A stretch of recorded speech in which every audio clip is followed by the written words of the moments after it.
Vi har været ude og besøge Amager Naturcenter, hvor vi fik til opgave at undersøge de nærliggende søers iltindhold, artsdiversitet samt pH-værdi.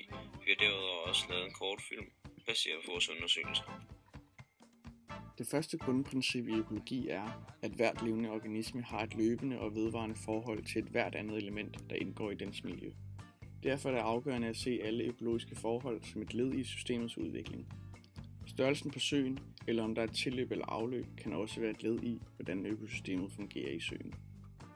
Her kan vi se størrelsen på vores sø. Der er ikke noget tilløb eller afløb til søen. I søen fandt vi polypdyr, dovenfluenymfer, børsteorme, dansemyggelarver med gælletråde og vandbiller. Det vil sige, at vi fandt 5 forskellige arter.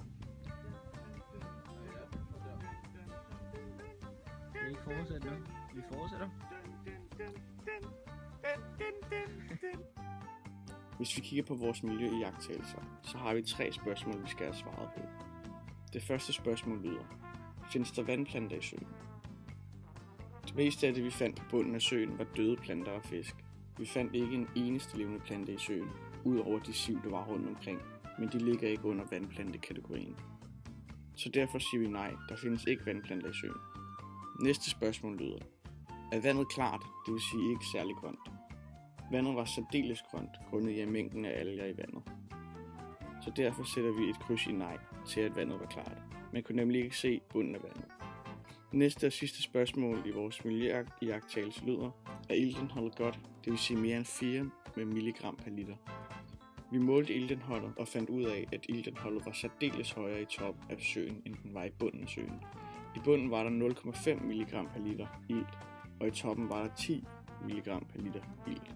Ud fra det vælger vi at sige nej til, at der er mere end 4 mg per liter ilt i søen, da toppen af søen udgør en meget lille brøkdel af hele søen. Nu har vi udfyldt vores miljøundersøgelse og kan konkludere, at miljøet i søen er særdeles ringe. Det, der kendetegner en forurenet sø, er en sø, der ikke har vandplanter, en sø, der ikke har utrolig meget liv, og en sø, der er grøn og grumset.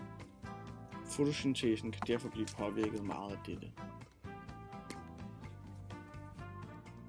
Når en sø tilføres mange næringsstoffer, ændrer den karakter. Det kaldes eutrofiering.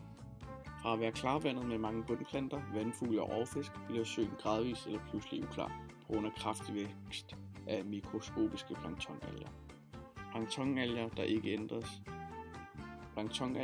ædes af planktondyr, ender før eller siden døde på bunden. Her nedbrydes de under forbrug af ilt. Ved kraftig vækst af planktonalger opstår der således iltsvind i bundvandet. Det medfører, at fosfos frigives fra bunden. Der er næring for planktonalgerne, hvis vækst stimuleres yderligere, og vandet bliver endnu mere uklart. Samtidig øges antallet af fiskene, skalle og prasen, der æder planktondyr. Et ringe sigtbarhed gør det nemlig vanskeligere for rovfisk som gede og aborrer at fange byttefisken, skalle og prasen. Og blandt andet af den grund mindskes rovfiskenes antal, og dermed deres mulighed for at holde antallet af byttefisk nede. Processen er selvforstærkende. Samtidig gør det uklare vand det vanskeligere for bundplanterne at få lys nok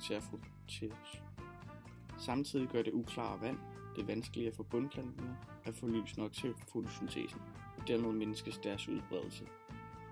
Da gede og aborrer holder til bundplanterne, forsvinder rovfiskene, fordi deres levested forsvinder. Skalle og brasen kommer til at dominere endnu mere.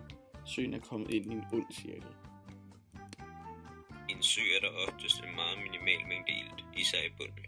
Dette skyldes blandt andet, at fotosyntesen, der foregår i søen, er utrolig lav. Grunden til det er, at næsten al sollys fra overfladen bliver skygget af alger, hvilket betyder, at den meget lille mængde ilt, der i forvejen er, vil blive brugt på at rådne dyr og planter.